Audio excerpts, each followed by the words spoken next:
recordemos rápidamente el bosquejo general del capítulo 8. En el párrafo 1 vimos la ordenación de Cristo para su oficio como mediador. En el párrafo 2 vimos la encarnación de Cristo para que ejerciera su oficio como mediador. En el párrafo 3, la capacitación de Cristo para el oficio de mediador por medio de la unción del Espíritu Santo.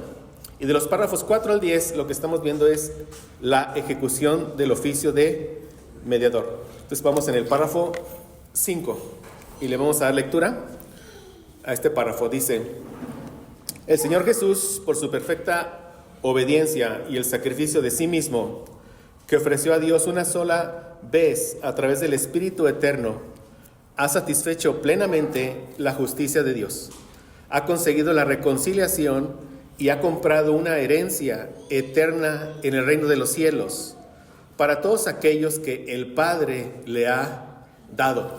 Esta frase, para todos aquellos que el Padre le ha dado, hemos visto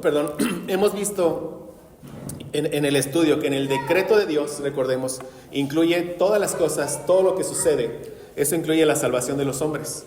Cuando revisamos, vimos que Dios decretó todos aquellos que serían salvos. Y esto es porque después de la caída, que también lo vimos, entra la corrupción radical, que se le conoce, o depravación total.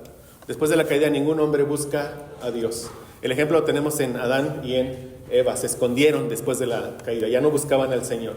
Los confrontan, niegan su pecado, se excusan, le echan la culpa a Dios, y vemos todas las características de un hombre caído, pero el Señor va en busca de los suyos.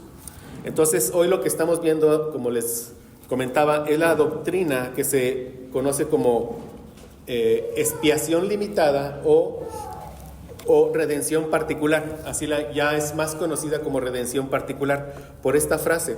Todo lo que logró Jesús, lo logró para ese pueblo que el Padre le dio en la eternidad pasada. Pero veamos esto como lo hemos hecho con las Escrituras. Dice: el Señor Jesús, el primer anunciado, por su perfecta obediencia y por el sacrificio de sí mismo, su perfecta obediencia.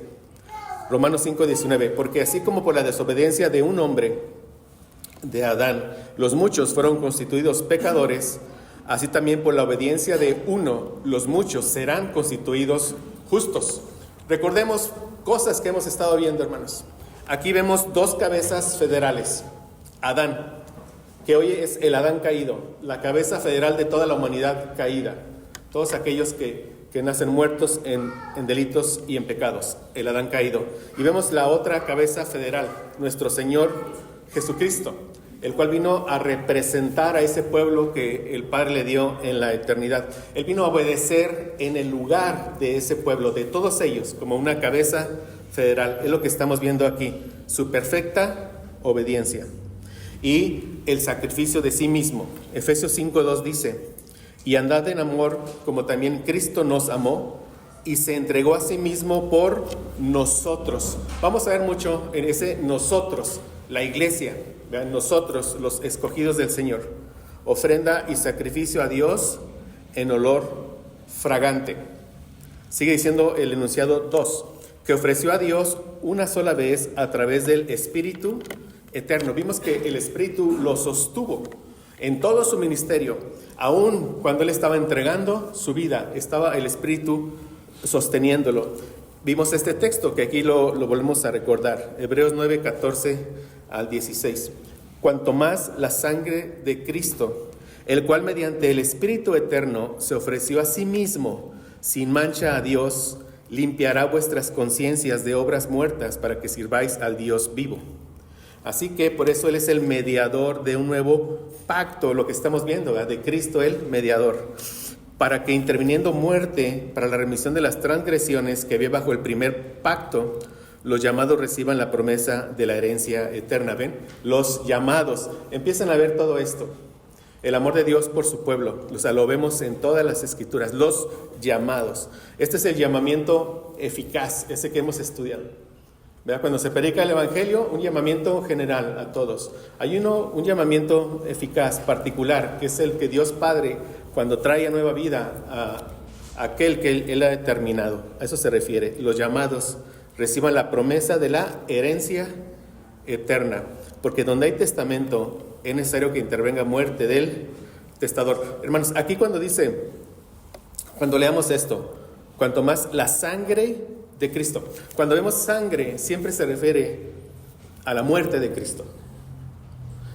Cuanto más la muerte de Cristo. Pero como fue por derramamiento de sangre, porque sin derramamiento de sangre no hay remisión de pecados, se le conoce la sangre, pero es la muerte de Cristo. La muerte. Y cuando pienses en la muerte de Cristo, piensa en la vida de aquel que fue entregada. O sea, piensa en la muerte de la sangre. ¿Qué piensas? ¿O qué debes de ver? La muerte de Cristo. Cuando ves la muerte de Cristo, ves la vida perfecta en obediencia que fue entregada. Todo eso tienes que pensar. ¿Sí? Entonces, para que tengamos a veces cuidado con el léxico, ¿no? O sea, no es como decirle a alguien, a veces yo lo he escuchado, hermanos, que la sangre de Cristo te proteja. No es correcto eso. No es correcto eso. Es como decirle que la muerte de Cristo te proteja. No es correcto. Sí me siguen. No es correcto. Sangre, es su muerte por derramamiento de sangre, pero de una vida perfecta que fue entregada en la cruz. ¿Para qué? Para remisión de nuestros pecados. Bueno, ahora dice otro párrafo que nos habla de que Él se ofreció una sola vez. Recordemos, ese sacrificio perfecto de nuestro Señor Jesucristo, como sumo sacerdote, como esa ofrenda perfecta, una sola vez, es lo que dice el texto. Y dice Hebreos 10, del 10 al 14. En esta voluntad somos santificados, mediante la ofrenda del cuerpo de Jesucristo, hecha una vez para siempre. Y lo contrasta con los sacerdotes del antiguo pacto. Ciertamente todo sacerdote está día tras día ministrando y ofreciendo muchas veces los mismos sacrificios que nunca pueden quitar los pecados. Pero Cristo, habiendo ofrecido una vez para siempre de nuevo un solo sacrificio por los pecados, se ha sentado a la diestra de Dios. De ahí en adelante, esperando hasta que sus enemigos sean puestos por estrado de sus pies, porque con una sola ofrenda hizo perfectos para siempre a los santificados. O sea, vemos el valor infinito de la vida de nuestro Señor Jesucristo, ¿verdad? El valor infinito de esa vida perfecta que fue entregada en sacrificio por nosotros. Gracias a Dios. Dice el enunciado 3, ha satisfecho plenamente la justicia de Dios. Esa doctrina se llama propiciación. La ira de Dios estaba sobre nosotros por nuestros pecados, pero nuestro Señor Jesús, como nuestro sustituto, Él recibe la ira que era sobre mí. Es mi sustituto. Y entendamos esto. En la cruz, la ira de Dios fue descargada sobre el Hijo por personas específicas, por pecados específicos, de personas específicas. ¿Sí, hermanos? Es lo que vamos a estar viendo también más adelante. No es como que la ira de Dios fue descargada sobre el Hijo por el concepto de pecado. No, por mis pecados específicos. ¿Cuándo fueron pagados por Cristo? En la cruz del Calvario.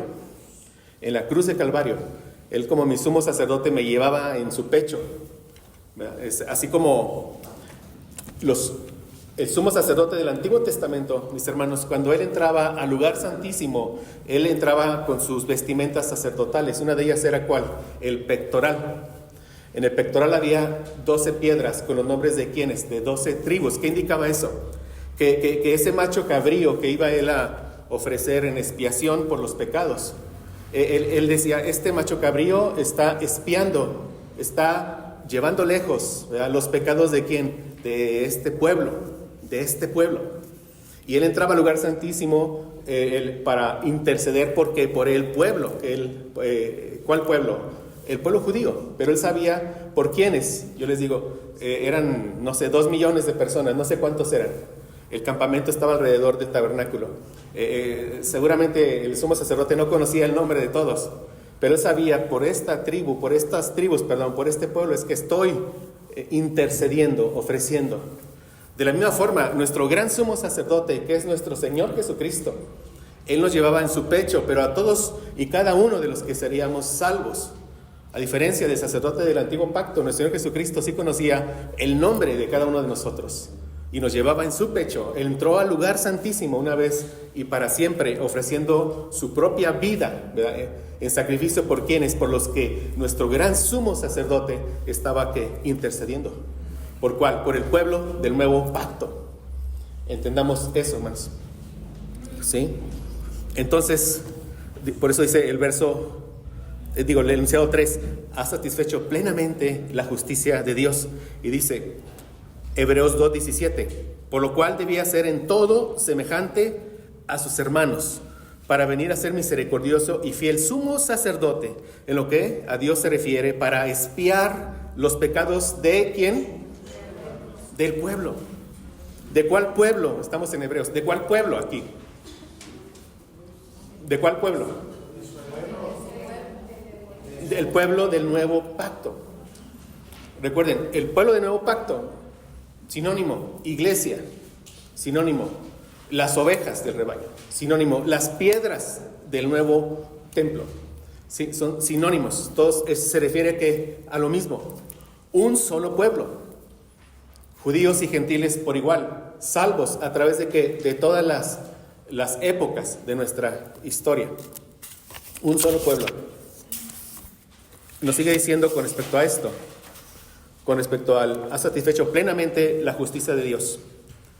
Primera de Juan 4:10. En esto consiste el amor, no en que nosotros hayamos amado a Dios, sino en que Él nos amó a nosotros. Envió a su Hijo en propiciación por nuestros pecados. En propiciación. Envió a su Hijo para que el Hijo obedeciera y el Hijo recibiera la ira de Dios. Piensa, esos que creen que la ira de Dios fue sobre el Hijo yo lo digo así, por el concepto de pecado. Entonces muchos de ellos se perderán en el infierno y la ira de Dios será derramada eternamente en el infierno sobre ellos. Entonces, ¿no sería Dios injusto derramando doblemente su ira? ¿Me explico? En ese entendimiento por todos en Cristo y luego por algunos en el infierno. Sería injusto.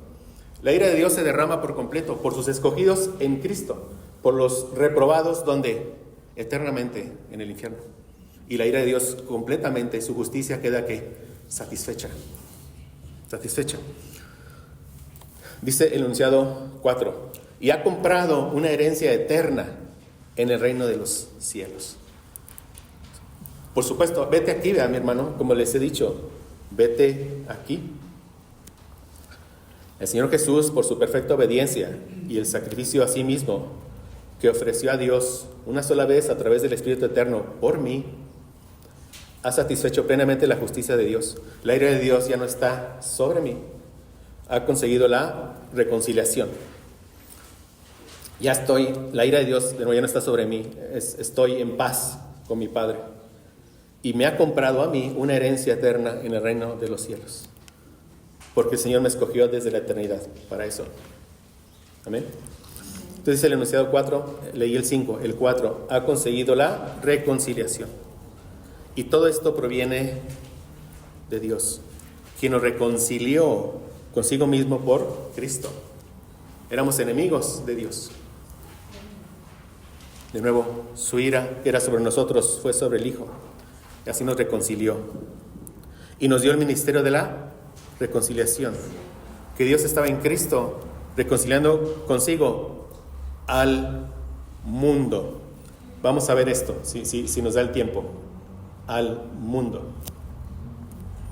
Si de entrada pensamos que mundo se refiere a todas las personas de todos los tiempos, de nuevo, si ya todas las personas que han existido y que existirán ya fueron reconciliadas, ¿sí? Ya están en paz, si fuera ese el entendimiento, entonces ¿por qué muchas de ellas sufrían la ira de Dios en el infierno? ¿Me explico? Porque mundo no quiere decir lo que pensamos que quiere decir. Lo vamos a ver, espero. No tomándoles en cuenta a los hombres sus pecados. Y nos encargó a nosotros la palabra de la reconciliación. Sigue siendo otro verso que soporta esto. Ha conseguido la reconciliación.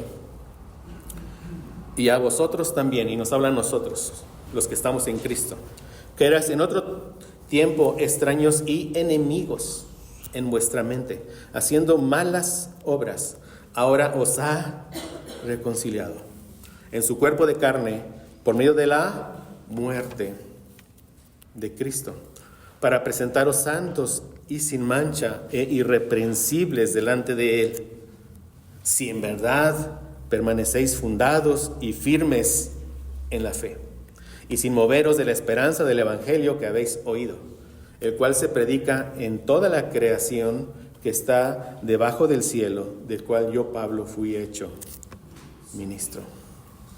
Enunciado 5. Y ha comprado una herencia eterna en el reino de los cielos. Así que, por eso es mediador de un nuevo pacto, para que interviniendo muerte para la remisión de las transgresiones que había bajo el primer pacto, los llamados, ¿quiénes? Los llamados, amén, reciban la promesa de la herencia eterna. Amén. Y de nuevo, con respecto a la herencia, lo vemos porque en Apocalipsis 5, del 8 al 10, el apóstol Juan nos deja una visión de nosotros cuando estemos ya allá en la Jerusalén celestial, ya cuando hayamos ya heredado la tierra. Por eso dice, reinaremos sobre la tierra. Vamos a leerlo completo. Y cuando hubo tomado el libro, los 4 seres vivientes y los 24 ancianos se postraron delante del Cordero.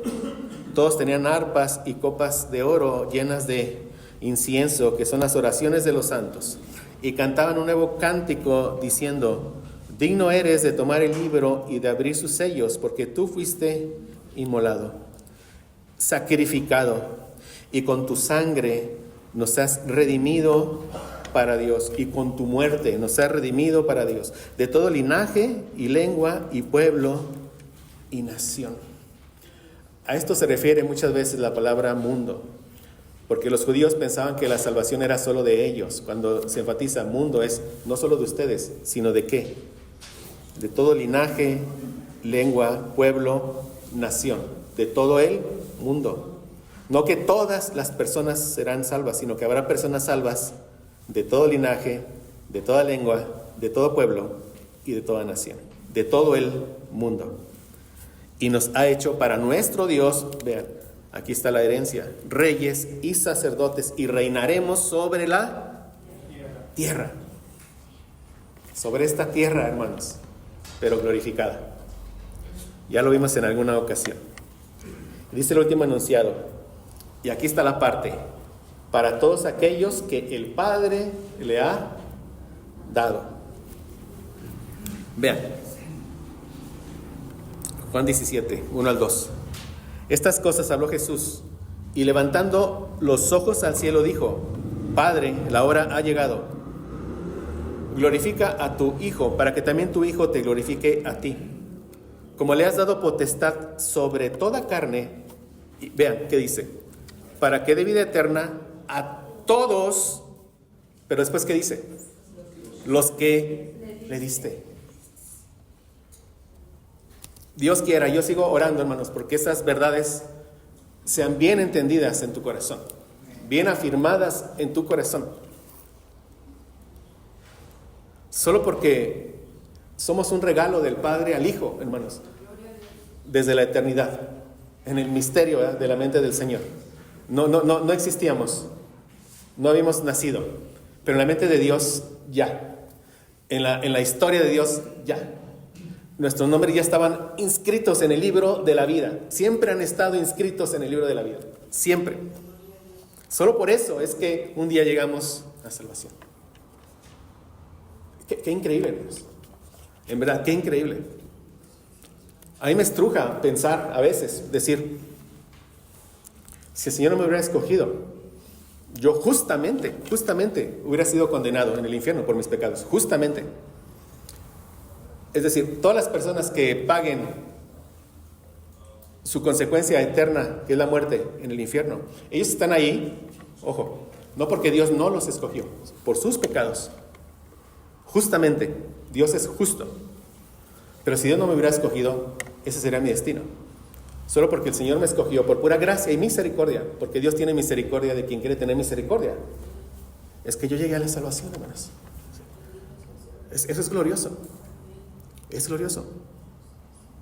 Pensar que siempre ya estaba en el decreto eterno de Dios para ser salvo. Piensa eso. Otro texto que habla de esto. Para todos aquellos que el Padre le ha dado. He manifestado tu nombre a los hombres que del mundo, ¿qué dice? Me diste. Tuyos eran y me los diste. Y han guardado tu palabra. Juan 17:9. Yo ruego por ellos. Vean, no ruego por el mundo, sino por los que me diste. Y Jesús sabía todos y cada uno de los que el Padre le había dado, porque tuyos son. Juan 17:11. Y ya no estoy en el mundo, mas estos están en el mundo. Y yo voy a ti, Padre Santo, a los que me has dado. De nuevo, ¿qué dice? Guárdalos en tu nombre, para que sean uno, así como nosotros. Y el Padre responde la oración del Hijo. Y el Padre nos va a guardar. Vean ustedes, si el Padre se los da al Hijo, y el Hijo ora al Padre para que el Padre nos guarde, ¿qué dice el Padre? Claro que sí, Hijo. Tú me lo estás pidiendo, mi Hijo amado, en quien tengo complacencia. Claro que sí, yo los guardaré. Gracias a Dios, ¿verdad? Juan 17:24. Padre, aquellos que me has dado, ven ustedes, hermanos, quiero que donde yo estoy, también ellos estén conmigo. ¿Dónde es? En la gloria. Es el deseo del Hijo, que estemos con Él, para que vean mi gloria que me has dado, porque me has amado desde antes de la fundación del mundo. Dice esta parte, cur Deus homo, la necesidad de la expiación. Después de las controversias, ¿a qué se refiere? A todas las herejías, hermanos, que estuvimos revisando en cuanto a la persona de nuestro Señor Jesucristo. ¿Y qué vimos? Verdadero Dios, verdadero hombre. El Hijo de Dios, ¿verdad?, se encarna, asume sobre Él nuestra humanidad, ¿verdad?, se encarna sin dejar de ser Dios. Entonces, por eso dice, después de las controversias en cuanto a la maravillosa realidad de que Dios se hizo hombre, la Iglesia pudo hacer la siguiente pregunta lógica: ¿por qué Dios se hizo hombre? Así, Anselmo, en el siglo XI, escribió el tratado que hizo época, Cur Deus Homo, ¿por qué Dios se hizo hombre? El propósito de Anselmo era mostrar que Dios se hizo hombre porque era necesario para el propósito de salvar a los pecadores. Responderemos a 4 preguntas básicas en cuanto a la necesidad de la expiación. ¿Qué es la expiación, hermanos? Lo vemos en el Yom Kippur. 2 machos cabríos se echaban suertes. Sobre uno de ellos, el sumo sacerdote imponía sus manos, simbolizando que la transferencia de los pecados del pueblo sobre él, y era enviado al desierto, lejos, fuera del campamento. El otro macho cabrío era degollado, para su muerte sustitutiva, ¿verdad? ¿Por quién? Por los pecados, por las personas, por los pecados del pueblo. Nuestro Señor Jesucristo, ¿verdad?, Él logró la expiación. Él fue crucificado fuera del campamento, porque llevó nuestros pecados lejos, y con su sangre la ira de Dios fue satisfecha. Todo eso, la expiación. ¿Por qué fue necesaria la expiación? 4 preguntas básicas. Número 1, ¿era necesaria la expiación de Cristo? Como una pregunta. La respuesta: la expiación es necesaria porque el carácter de Dios no permite que los hombres se salven de ninguna otra manera. No había otra manera, hermanos, de que pudiéramos llegar a ser salvos. Algunos dicen, Dios pudo haber ideado otra manera para salvarnos. No es posible eso. Esta es la única manera en la que podíamos llegar a ser salvos. Que su Hijo se encarnara, viviera una vida perfecta, ofreciera su vida en sacrificio para propiciar la ira de Dios en sustitución por quienes, por nosotros. No había otra manera. En ese sentido, el plan del Señor es único, de redención, perfecto. No había otra manera. Otra pregunta: ¿qué hay en el carácter de Dios que hizo necesaria la expiación de Cristo? Su justicia. Su justicia. Esto lo vimos con detalle en una de las clases de la cruz de Cristo. No fue Pilato, no fueron los judíos, no fue Satanás quien llevó a Cristo a una muerte de cruz. Fue Dios mismo. Y más aún, el amor de Dios fue lo que llevó a que enviara a su Hijo a morir en la cruz. El amor de Dios, nosotros. Porque no había otra manera de que pudiéramos llegar a ser salvos. Este texto largo, Romanos 3, 21 al 26. Pero ahora, aparte de la ley, se ha manifestado la justicia de Dios, testificada por la ley y por los profetas. La justicia de Dios por medio de la fe en Jesucristo, para todos los que creen en Él. La justicia, la justificación por medio de la fe. Justificados pues por la fe, tenemos paz para con Dios. ¿Qué es la justificación? Esta doble imputación. El Señor, nuestro Padre, es el que hace esto. Es un término legal, la justificación. La vida del perfecta, obediente del Señor Jesucristo la imputa a nosotros. De tal suerte que Él nos ve como ve al Hijo, sin pecado. Y si no hay pecado, entonces para nosotros ya no hay condenación. Es la justificación. Hay otra parte. La muerte que merecemos por nuestros pecados la imputa ¿en quién? En Cristo. Por eso Él muere. Su ira queda satisfecha y nos perdona de todos nuestros pecados. Y así Él no compromete su justicia. ¿Entendemos? Por eso dice aquí: la justicia de Dios por medio de la fe en Jesucristo para todos los que creen en Él, porque no hay diferencia. Esta palabra, cuando dice no hay diferencia, se refiere a que tanto judíos como gentiles merecen la muerte por sus pecados. Eso se refiere aquí. 23. Por cuanto todos pecaron, judíos, gentiles por igual, y están destituidos de la gloria de Dios, separados de Dios. No hay manera de que alcancen la gloria de Dios.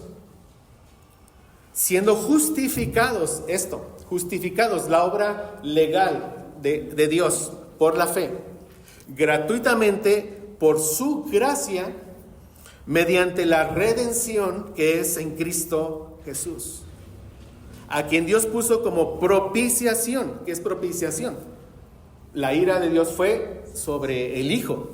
¿Por qué? Dice, por medio de la fe en su sangre. Recordemos, sangre. ¿En su qué? Muerte. ¿Pero la muerte de quién? De una vida perfecta, inocente, sin mancha, sin pecado. Para manifestar su justicia, para que nadie le pueda decir a Dios, eres injusto porque estás salvando a pecadores que merecen la muerte. ¿Sí lo ven? Nadie le puede decir eso al Señor porque dice, no, mi ira fue sobre mi propio Hijo. Gracias a Dios. A causa de haber pasado por alto en su paciencia los pecados pasados. ¿De quién, hermanos? De su pueblo. De su pueblo. No pasó por alto los pecados de un Caín. ¿Sí ves? De un Saúl. De su pueblo. Con la mira de manifestar en este tiempo su justicia. Nuevamente, ¿cómo manifestó el que es justo? Lo vemos en la muerte de cruz de nuestro Señor Jesucristo, a fin de que Él sea el justo. O sea, él sí es justo. Y el que justifica. Son dos términos aquí, hermanos. Justo. O sea, no hay injusticia en Él al perdonar a pecadores que merecen la muerte. No hay injusticia porque su ira fue sobre su Hijo. Y por eso Él puede justificar a los pecadores. Imputar en el pecador la obediencia perfecta de Cristo. Imputar en Cristo la muerte que merecíamos todos nosotros. Al que es de la fe de Jesús. Y cuando tú le agregas aquí que el Señor nos hizo nacer de nuevo y que nuestro primer llanto fue el arrepentimiento porque nos fue dado, y lo primero que vimos fue la cruz de Cristo por la fe que nos fue dada, dices, gloria a nuestro Señor. Amén. Entonces dice, estamos viendo que hay en el carácter de Dios que hizo necesaria la expiación de Cristo, su justicia, su justicia. Por eso dice, cuando vino el cumplimiento del tiempo, Dios envió a su Hijo, nacido de mujer, nacido bajo la ley. Nacido de mujer, verdadero hombre, nuestro sustituto, bajo la ley, circuncidado al 8º día. ¿Para qué? Se obligó a cumplir ¿qué? Con toda la ley, su obediencia activa, pero también bajo la ley, su obediencia pasiva. Él sufre las consecuencias de nuestra desobediencia a la ley, que es ¿qué? Su muerte. Ambas cosas. Nacido bajo la ley, obedece activamente toda la ley y pasivamente al llevar como un cordero, al ser llevado como un cordero al matadero. Ambas cosas. Para que la justicia de Dios fuera plenamente ¿qué? Satisfecha. Gálatas 3:13. Cristo nos redimió de la maldición de la ley, hecho por nosotros maldición. Esto de nuevo, ¿a qué apunta? A que mi culpa fue sobre Él. La maldición sobre mí era la condenación. ¿Fue sobre quién? Sobre Cristo. Porque está escrito, maldito todo el que es colgado en un madero. 2 Corintios 5:21. Al que no conoció pecado, por nosotros lo hizo pecado. ¿Para qué? Para que nosotros fuésemos hechos justicia de Dios en Él. Todos estos términos legales de imputación. Pero para que nosotros, el pueblo, la iglesia. Otra pregunta. Estamos respondiendo a la necesidad de la expiación. ¿Cómo hace frente la expiación a las demandas de la justicia de Dios? Propicia a Dios. Esta palabra se utiliza como descripción de la expiación. Significa aplacar, pacificar, apaciguar o conciliar. Dios está airado.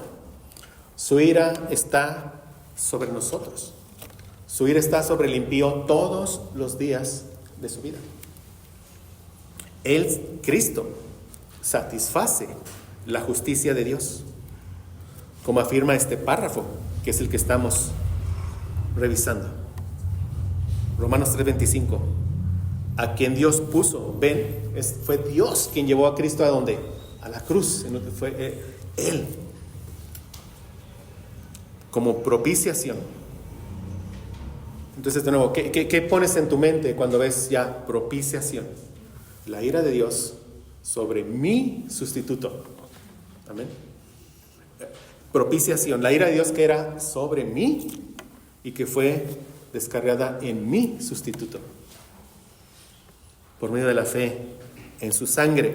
¿Qué ves cuando ves o lees sangre? En su muerte.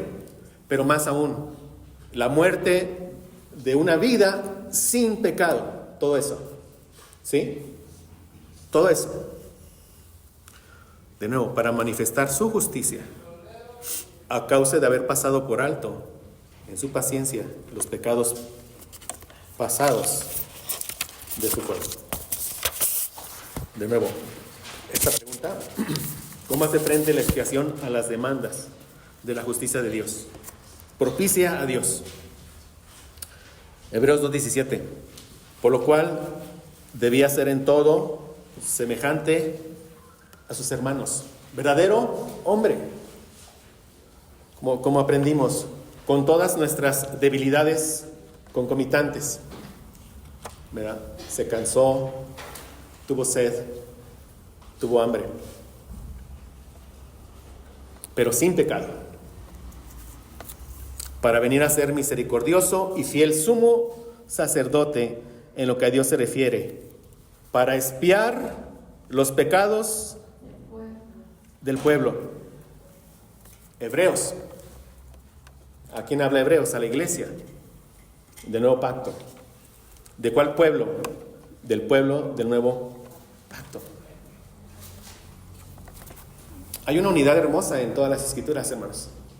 Hermosa. Cuando leemos de Génesis, Apocalipsis, vemos toda la unidad, y es cuando estas doctrinas caen por su propio peso. Todo el Antiguo Testamento, siempre, ¿para quién era la bendición de Dios, el cuidado de Dios? ¿Para quién era? Su pueblo. ¿Por qué habría eso de cambiar? Solo que ahora su pueblo es un pueblo no solo de una sola nación, sino ahora es un pueblo ¿de qué? De toda lengua, tribu, pueblo y nación. Un solo pueblo de todo el mundo. Es la gran diferencia. Una nación santa, sin fronteras, nosotros ahora. Es milagroso eso, hermanos. Somos esa nación. O sea, ve el planeta, y aquí hay una nación, aquí, una sola, nosotros. Obedecemos a un rey que el mundo no puede ver. Una esperanza que el mundo no puede tener. Una paz y un gozo que el mundo no conoce. Gracias a Dios. Primera de Juan 2:2. Y es la propiciación por nuestros pecados. Y no solamente por los nuestros, sino también por los de todo el mundo. Lo vamos a ver con detalle el siguiente domingo. Pero de entrada, ¿qué ya puede usted pensar cuando dice propiciación por nuestros pecados, y no solamente por los nuestros, sino también por los de todo el mundo? ¿Qué puede pensar? ¿A qué se refiere el apóstol Juan cuando dice todo el mundo? ¿Qué piensa ya ahorita usted? Sí, o sea, no por cada persona en lo individual. Porque ¿qué dice? Propiciación. ¿Qué es la propiciación? De nuevo, es que Dios Hijo aplaca, satisface la ira de Dios Padre. ¿Dónde? En la cruz. La ira de Dios fue derramada completamente. Y si fuera por todos, lo que ya dije, ¿por qué la vuelve a derramar sobre algunos en el infierno? Sería un Dios injusto, derramando doblemente. Es que eso no es así. Sobre los que derramó su ira, ya, su pueblo. Pero ¿qué creen judíos? No solo de esta etnia, no solo de esta raza, no solo de los hijos físicos de Abraham, sino que el Salvador del mundo vino a salvar personas de todo el mundo. Amén. Es lo que se estaba enfatizando aquí los apóstoles. Y lo vamos a ver con detalle, hermanos. Primera de Juan 4. Lo vamos a ver por partida doble en esta clase y en la predicación de Primera de Juan. Primera de Juan 4:10. En esto consiste el amor. No en que nosotros hayamos amado a Dios, sino en que Él nos amó a nosotros, y su amor por nosotros fue lo que movió al Padre a enviar a su Hijo en propiciación por nuestros pecados. ¿Ven? Dice, Dios no puede negarse a sí mismo y no puede salvar a los hombres sin ser propiciado.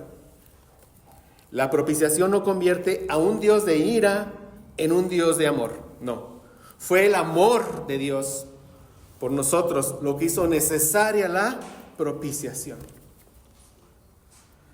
La propiciación no disminuye el amor ni la misericordia de Dios. Por el contrario, muestra cuán costosa es la vida de su propio Hijo, cuán determinada está, entregó a su propio Hijo, y cuán gloriosa es su justicia plenamente satisfecha, y cuán segura es.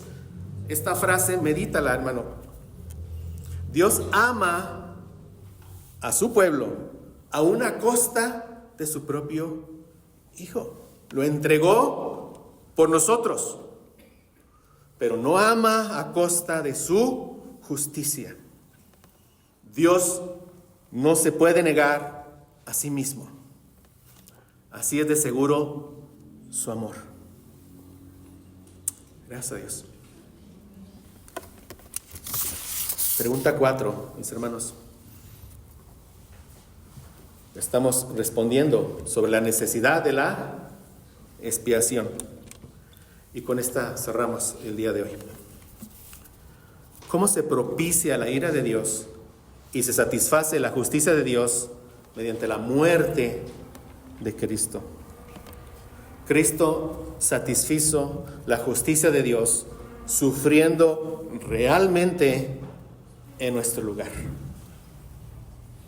llevando representativamente cabeza federal del pueblo del nuevo pacto y como un sustituto la pena o castigo que Dios en su justicia demanda de los pecadores. Esa pena era la muerte, porque la paga del pecado es muerte. Romanos 6:23. Es el emblema físico del abandono divino. El infierno es el lugar donde Dios abandona totalmente a los pecadores. Cristo fue abandonado por Dios en la cruz. Dios mío, ¿por qué me has desamparado? Como lo vimos en su momento, un grito de real abandono, de real desamparo. Cristo sufrió el infierno en el sentido en que fue abandonado por completo por su propio Padre. No en que descendió al infierno, eso no. El infierno es ser abandonado por completo por Dios.